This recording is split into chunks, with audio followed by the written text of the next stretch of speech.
Yeah, well, let's hope that Landon Donovan takes fewer beer baths while he's taking a corner kick down in Mexico. Yeah, exactly. But I think I don't know if that'll ever happen, but we can dream. Well, Yeah. and that's really kind of funny too, because it really seems like I watched Univision for a portion of the Gold Cup, and watching Landon Donovan do a full interview on Univision in Spanish, it actually makes sense why a lot of Mexican fans have a love-hate relationship with him, and they love him, they like him because he connects with them, but at the same sense, he plays for the United States. So, Right, of course. yeah, interesting. But Which is just another example of the rivalry being broken down. yeah, So I agree. But let's talk some good news, though, too, because there was some good news, and probably the one that seemed to stand out the most in the press was the re-emergence, if you will, of Freddy Adu. I mean, is it safe to say, I don't know if it is ever safe to say this, but this time that Freddy is really, truly back to stay? I mean, is he really seriously back in this picture to stay now for the next, 8, 10, years or so? I would think that there would be demands on him now to find a bigger club to go to. I think he's gotten a nice slice of humble pie, and he had everything handed to him for a long time, and he'd been anointed the next greatest thing since he's been 14, and to go and to basically play in the Turkish men's league, where anybody can play, I guess, was probably a rude awakening about how far he's fallen from grace. So, for him to get called back in the fold, I think was a stroke of genius by Bob Bradley. To start him in the final was another stroke. I mean, I assume he's been training well. Yeah. And had earned that opportunity. I know that Bob doesn't hand over starting spots very easily. So, it's a credit to him for having the right attitude. I trained with him a number of times in national team camps, and I remember distinctly in the January camp before the 2006 World Cup, where guys are still vying for the bubble spots. We did this 20-minute run, and he was behind our assistant coaches, running. Yeah. And I'm like, dude, is this real? Are you real? Is this a real person that wants to play in a World Cup? I just couldn't. It was hard for me to process, because I died to get on that World Cup roster, and this guy just thinks it's going to be handed to him. So it's clear he's come a long way. All the stuff he's saying in the press, everything that I read, and then what I hear about from other guys is that his head's on and straight, and hopefully he can continue to build on what he did yesterday. However, I just hope that there's some consistency to it. Right. We've already seen the ups and downs of Freddy Adu. Can he continue now to just have this ascendance and keep going upwards? Obviously there's going to be some little dips, but can we continue to see a better version of Freddy Adu game in and game out? Exactly. We don't want him to get on the high of one of those dips and then think it's all good now. Because I've been a critic, as you just mentioned, Brett's been a critic. We've all been critics of Freddy Adu, saying, hey, we've all heard reports back from clubs, and you aren't busting your ass like you should be to get to that next level. And it's nice to see that maybe this is the first step for him to kind of reclaiming that spot. But in the same way, the other good news for us is we didn't have Stu Holden there last night. And I'm sure Mexico could say, well, we didn't have these other 5 guys because they ate tainted steaks or hamburger or whatever. But at the same time, we didn't have who could possibly be one of our best future players. He's been brilliant for Bolton when he's been healthy.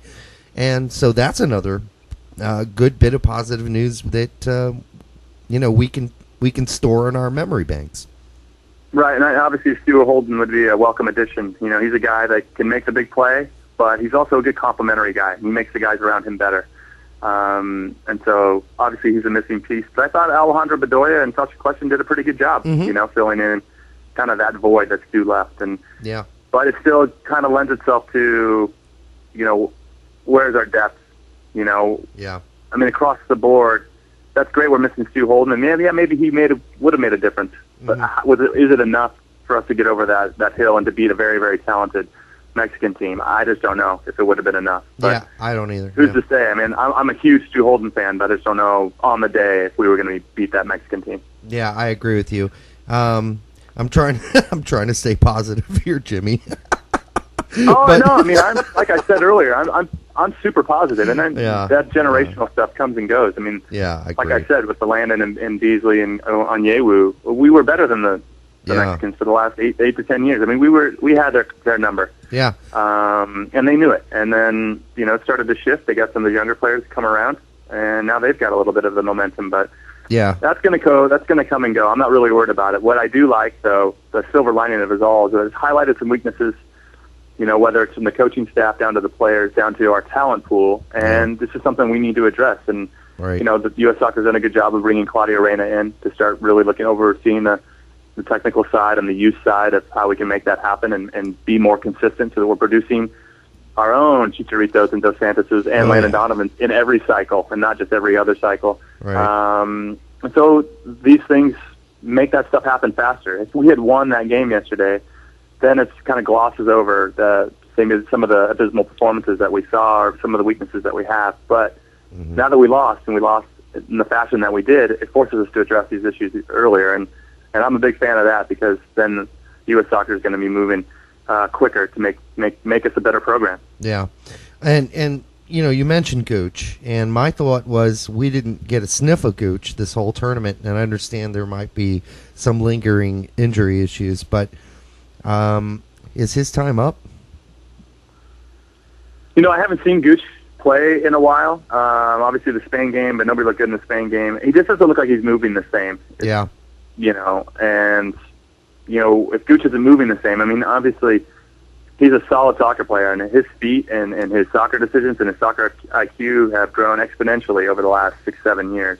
But his athleticism is his biggest strength, and if he doesn't have that or if he doesn't feel comfortable moving, then the game's just going to be a lot harder for Gooch. And I wish him the best. Obviously, he's a super talent, but if he's lacking probably where he gets his confidence from, there's certain things as players, with anything, I'm sure with what you do and whatever, you're confident with certain parts of your game and certain parts of who you are. And if you aren't as confident with some of that, and that might be, his knee or his leg or his athleticism or how he moves, then that's going to affect everything else. And I think maybe that's what he's going through right now. And, obviously I'm speculating. I'm definitely way outside the bubble, not as deep inside like I used to be. But I know how it goes well enough to know that, there's some issue there, and obviously he's not playing well enough to warrant Bob's consideration. So, now you give him the summer off, give him some more time to rest that knee, and hopefully he'll get some more club time with his club team for next season, and hopefully he'll be a valuable guy, a contributor for us in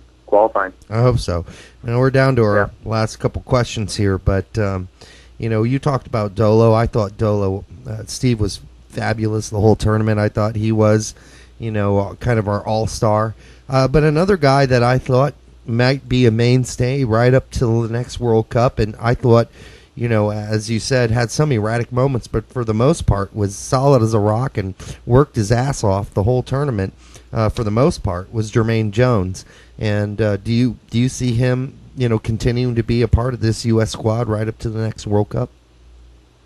Yeah, I don't see why you wouldn't. Obviously, he makes these little plays during the game where you can see his quality. Yeah. I thought he didn't make enough of those against Mexico. Sometimes I feel like him and Michael Bradley are the same kind of player. Yeah. And I think in the middle of midfield, a little bit of contrast would help the situation a little bit, where one guy can hunt and the other guy can kind of stay at home. And to give you a perfect example, I think Colorado Rapids have Pablo Mastriani and Jeff Laurentowicz, who play the center midfield. You would think on paper they're the same kind of guy, but they're not. Right. Jeff Laurentowicz stays home, kind of gets the ball more the playmaker from deep, and Pablo just hunts the ball and tries to start the counterattack. And I think the U.S. would be better off if they had that kind of tandem where you had a guy that could really sit and hold and be more of a link-up play, and then another guy that just hunts and steps up out. And I just feel like Jones and Bradley are the same kind of player, and maybe Stu Holden would fill that gap, and he is a little bit more like Jeff Laurentowicz, so he can hold, he can find his spot to pick the gaps, and you can just keep Michael on the leash, but keep him close enough within your start, not kind of unleash him to go around the field and break up plays, but that there's still somebody centrally that can get the ball and make a difference and keep the play moving from side to side, to keep it if we need to, or can go forward and make the gaps and just pull the strings, and I just don't know if we have that guy consistently. I mean, I think it comes and goes with different players. Sometimes it's Landon that does that. Sometimes it is Michael. Sometimes it is Jermaine. But but it's just not one guy. And I feel like we had that. We had it with John O'Brien, Claudio Reyna, and we're missing that guy. And until we do get him, I still think we're just going to be as efficient with the ball as we can be. Right. Last question. The 4-2-3-1. No, you know what? If they offered me the job, I just don't know if I could take it right now. That's what you're going to ask. I just don't know if I'm seasoned enough yet. Well, you know, Brett and all the pressure, everything. Brett and I are going to approach you at some point about coming the manager for the soon-to-be, hopefully announced new Indianapolis MLS club. But that's down the road, Jimmy. So let's not press the issue too much. But fair enough. The 4-2-3-1. You know, for so long we've sat around here and said, okay, it's the 4-4, 2 or the 4-4-1-1. The 4-2-3-1, at least offensively, because on defense we seem to drop back to some sort of modified form of a 4-4-2. But the 4-2-3-1, it looked fine. It looked like it was really, it worked well, at least for the first 23 minutes of the last game and the game before it. I'm going to stop you, Reg. I think that any formation works well if everybody understands their role. Yeah. If you have one person who's not really sure of it or doesn't feel comfortable in the position or what's expected out of them, then there's no formation that's going to work. Or a team that has a good IQ like Mexico is going to exploit that. Yeah. I remember one time we played an 05 World Cup under Bruce where we played a 3-3-3-1. And people probably thought it was the craziest thing ever. But we had a bunch of guys on the field. It was me, Eddie Pope, Chris Armas.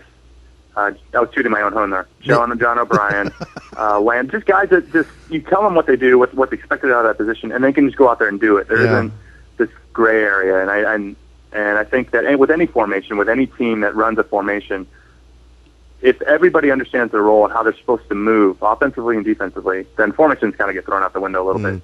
So I think that he put out a lineup yesterday where everybody kind of understood what the game plan was and where they were supposed to be, and that's why it looked as good as it did. But I still was disappointed that we absorbed as much as we expected.